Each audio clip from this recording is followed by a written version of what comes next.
Hi, and welcome to our Black Excellence series where we're highlighting Black excellence in our community. Today with me, I have Emil Ekiyor as our guest, and he has many accomplishments. He was born in Africa. He lives here in the United States. He actually came over at a young age, so he'll tell us a little bit about that. He's been in the NFL, but it's not just about athletics. He's also a champion about academics. And right now he's the CEO of NO Power. So welcome to our Black Excellence series.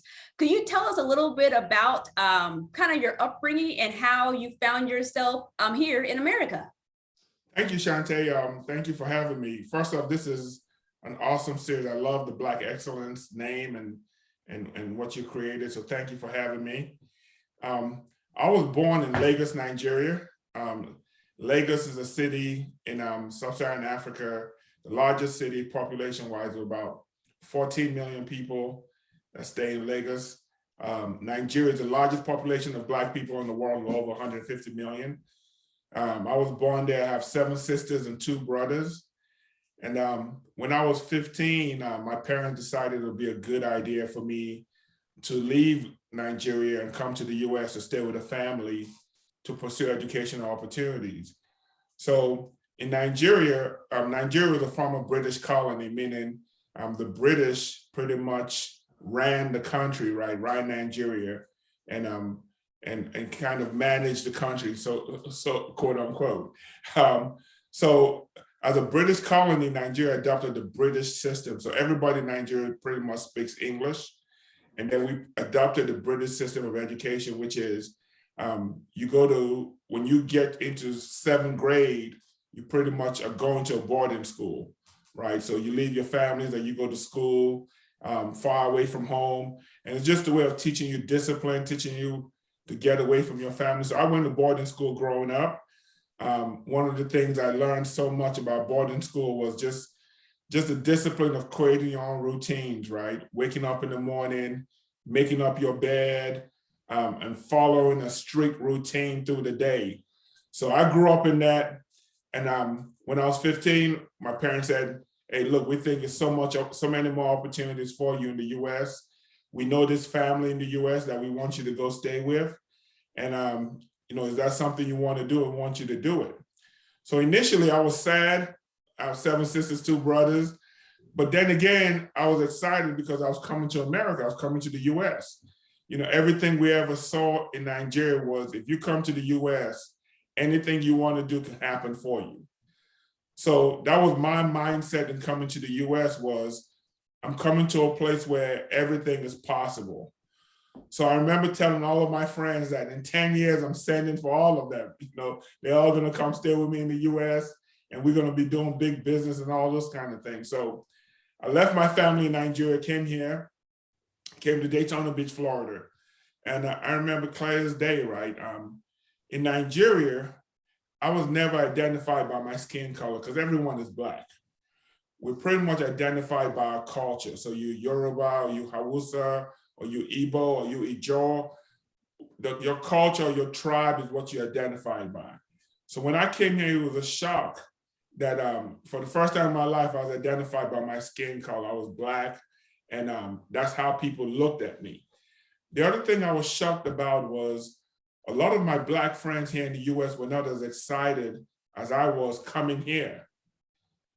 And I didn't understand it, right? Because in Nigeria, we weren't exposed to American history. In Nigeria, we had colonization and the British, so we were dealing with our own issues. And I didn't know why so many of my Black friends here in the US were not just excited about coming to the US like I was. But after time in American history and learning more about the systemic issues Black people went through here in the US, I learned why people had that outlook. So that was my original experience as far as leaving my family, leaving Nigeria, coming to a different country, a different culture. But the only reason I came was to pursue opportunity, right? Was to pursue a chance to do better so I could take care of my family better. Thanks for sharing that information. about how you came over here to America. Can you tell us about some of those accomplishments that you were able to achieve during your time and things that you're still doing now? Yeah, so again, coming here with a mindset of opportunity, right? With a mindset of I'm going to do whatever it takes to make it, right? And this is the place to do it. I played sports growing up, but I never played football or basketball. So came to the US and I was exposed to football. I ended up playing football my junior year and senior year in high school. I ended up getting a scholarship to go to the University of Central Florida to play football there. I played there for 4 years, but I learned so much from playing football. Just the mindset of believing in yourself and hard work and putting your mind and all your efforts into something you want to accomplish. The fact that kids were able to get their college paid for playing sports, that was foreign to me. I didn't know that, right?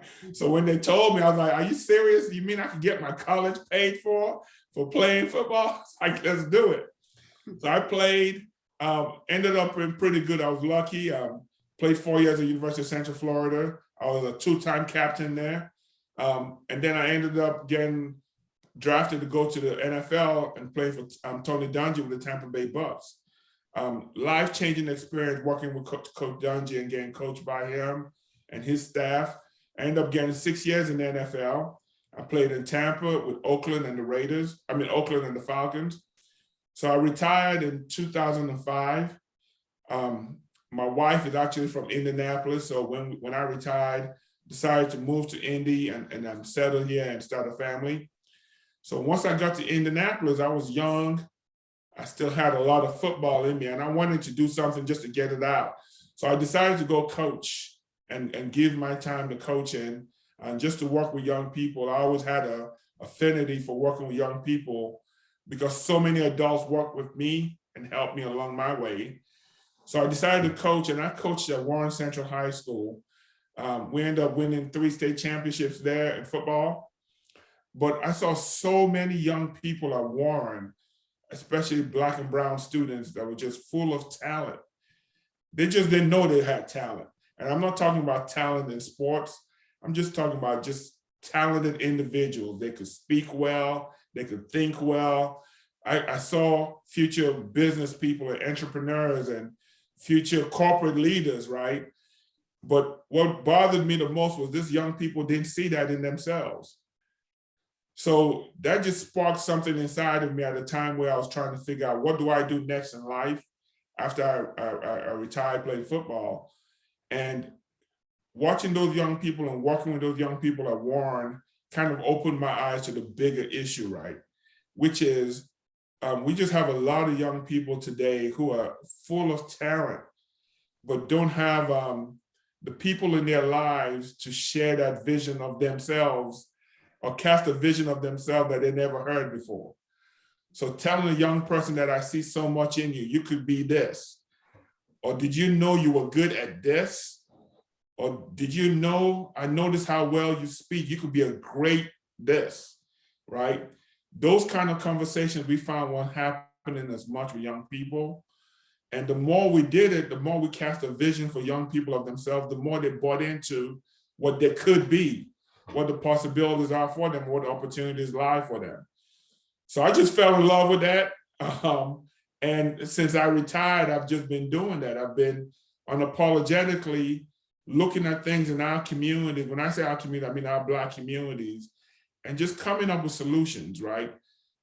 We have a youth football program here in the city of Indianapolis. We provide opportunities for over 1,200 kids to play football. We started that about 10 years ago, but we saw a gap in our community. A lot of kids wanted to play, but it was so hard to find a place to play. And then it was so expensive to play. So we wanted to provide a space for kids to play, but lower the cost for them to play, but still have excellence. So we did that. We started doing a lot of work as far as just supporting entrepreneurs and businesses. So everything we do, and I tell people when people ask me, why do I do certain things? I tell people because I love it. You know, I love doing it. And I've just learned over time, if I have a passion or if a burning desire inside of me to do something, Most of the time, it's not me creating that. I'm a Christian, so I believe God put that desire inside of me, so I better go do something about it. So I find myself doing a lot of those things, but a lot of the things we've done have been successful. And the way we gauge success is, how has it impacted people's lives? Has what we've done helped push people forward? And we've just been so blessed to say that a lot of things that we've done have done that because we meet so many people that come to us now and say, look, we did this with you, and this is where we are today. So we're so thankful to be in a space. We say this all the time, man. We are so blessed to have the opportunity to create opportunities. Can you talk to us a little bit about your work with InnoPower and how your company's been supporting different businesses in Indianapolis and entrepreneurs? Yes. So InnoPower, quite simply, is the power of innovation. How do we solve problems and create opportunities in our Black communities in a different way, right? So we want to make sure that today, when we look at where we are today as a community, we are 50, 60 years away from civil rights, right? So the times we are today were going to happen. 50 years after civil rights, we were going to realize that there were some things that just didn't happen that should have happened 50 years ago. That was going to happen. That happens in most societies, right? So today, when we've realized, like, wow, some things never happened for Black communities. Some things were never planned to happen for our communities. How do we make sure we fix those things? So that's the term innovation, is doing the same thing, but doing it in a different way, right? Not doing it the same way. So that's the opportunity we feel we have in the Black communities today. We all live in a capitalistic society. We all have to learn how to operate in that society, right? So the question is, what's the process of learning how to operate in this society? You know, do you do it the old way? Are there accelerated ways? Is there a different way of doing this? And then how do we leverage technology as we do this? But the number one goal is, how do we prepare people to compete for the rightful share of the American dream, right? The key word is compete. If you go through high school and you didn't do anything, you just went through 12 years of K-12, then you're not ready to compete when you get done. Well, if you go through high school and you do things right, you study and you prepare yourself and you have a mindset of opportunity and you're ready to take on the world, you're ready to go out and compete with other people who are thinking the same way. So the number one thing for us is, how do we prepare Black and brown students to compete when they come out of high school? So again, goes back to my athletic background, is you have to compete. Nothing is going to be given to you. Nothing should be given. But are the conditions appropriate to allow us to compete? And that's the biggest thing, is today we know that we have to create the better conditions that just give us an opportunity to compete. And that's what we focus on, is how do we create those conditions that allow us to compete on an equal stage. And I also know that you do some work back home in Africa, and sometimes your work kind of intersects between Africa and America. So what exactly are you doing, and what led you to kind of make that connection between Africa and America? The thing is, thank you for that question, right, is when I came to the US, right, when I was 15, what really shocked me the most was most of my Black friends were not really interested or intrigued about Africa, right? I was amazed by that. Most of my white friends wanted to know more about Africa. They were so intrigued. I would sit down in the cafeteria for hours talking to a lot of my white friends about Africa, and they wanted to learn. Even till today, as an adult, most of my Black adult friends are not as intrigued about Africa as my white adult friends, right? So I've just always wanted our brothers and sisters in diaspora. So African Americans, we say Africans in diaspora that left the continent, right? The group of African Americans, 40 million, 50 million African Americans, have so much influence in the world today, right? There's so much happening in Africa. Africa is a land of opportunity. There's so many opportunities there just because of the resources. But Black people in Africa for hundreds of years have not owned those resources, even though it's their land. So we truly believe that the empowerment of Africa would not happen till the 40 or 50 million Africans in diaspora in the US open their eyes to the continent, because they have such an influence. I'll give you an example. During apartheid, it was the African Americans and the voice of African Americans that helped end apartheid. The US was one of the last countries to disown South Africa, right? But it wasn't until Danny Glover, Michael Jackson, so many African Americans stood up to say this is wrong, did that happen. So we really believe that the connection of the continents, right, is the culture is so similar. The music, hip hop is so big in Africa. Hip hop artists have concerts in Africa. They sell out concerts for days, right? The music, the beats, the dance, the clothes, so much similarities, right? But yet it's so distant.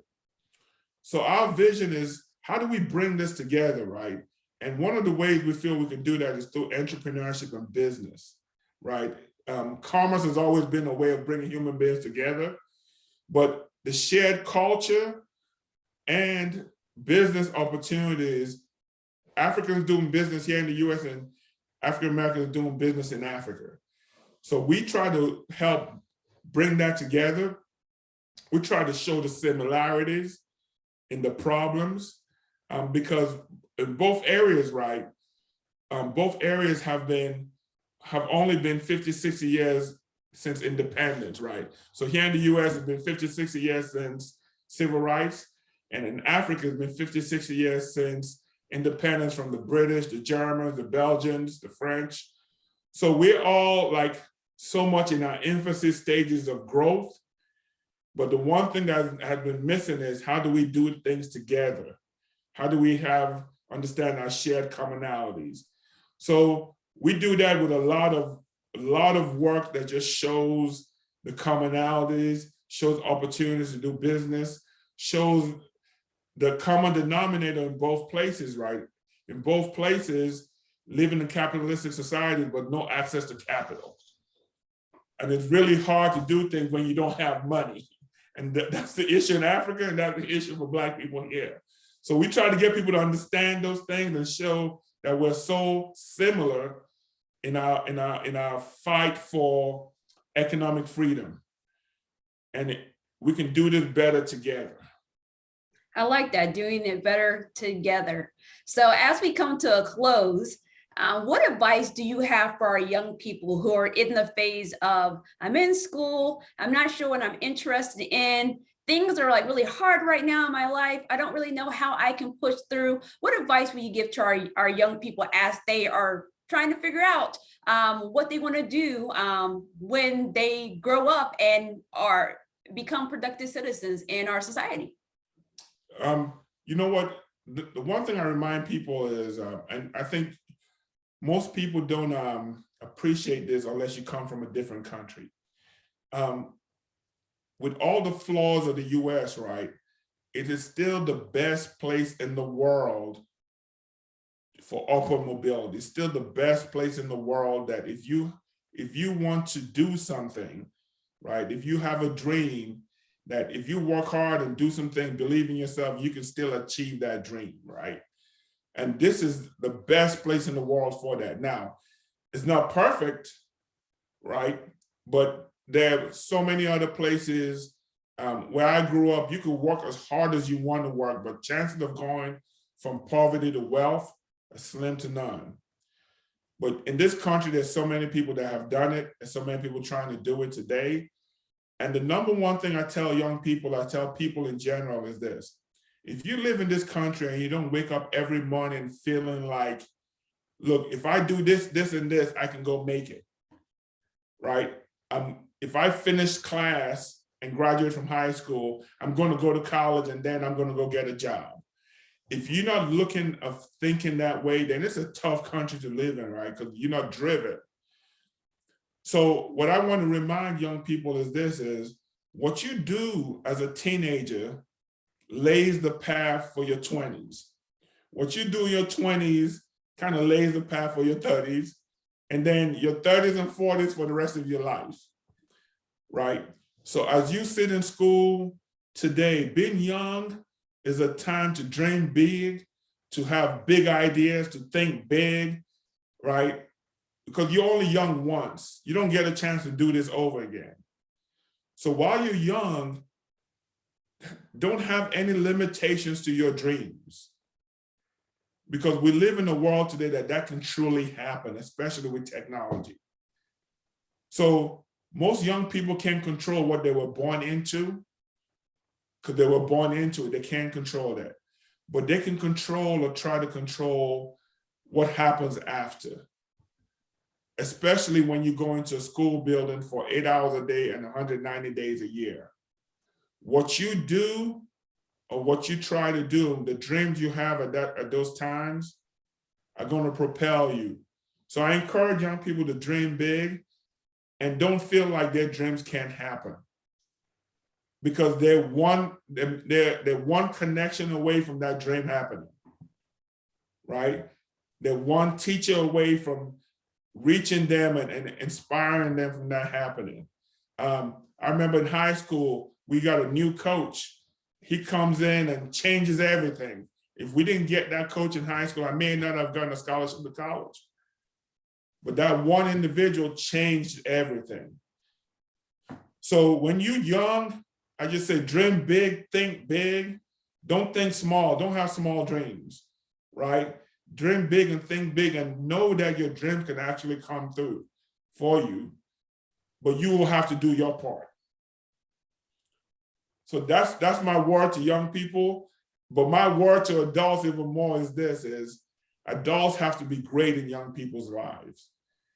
Most adults I meet today point to somebody that was great in their life that helped them. And what's happening today in our schools, we have less and less of those kind of adults. We have some unbelievable people in schools. I meet some drop-down stars in schools. But that needs to be the norm, where we just have a school full of people that are going to be great in young people's lives. But to us, that is our vision, that's our hope, that's what we continue to push for. But we tell young people, hey, dream big and think big, and don't think small while you're young. Well, those are a good word of advice for our young people and even adults. Keep dreaming big, keep having goals, and keep working towards it, because you have a new opportunity every single day when you wake up. So thank you so much, Emil, for participating in our Black Excellence series. Thank you so much for your contributions to our community and the way you're helping empower other people to make a difference. So everyone, stay tuned for our next episode.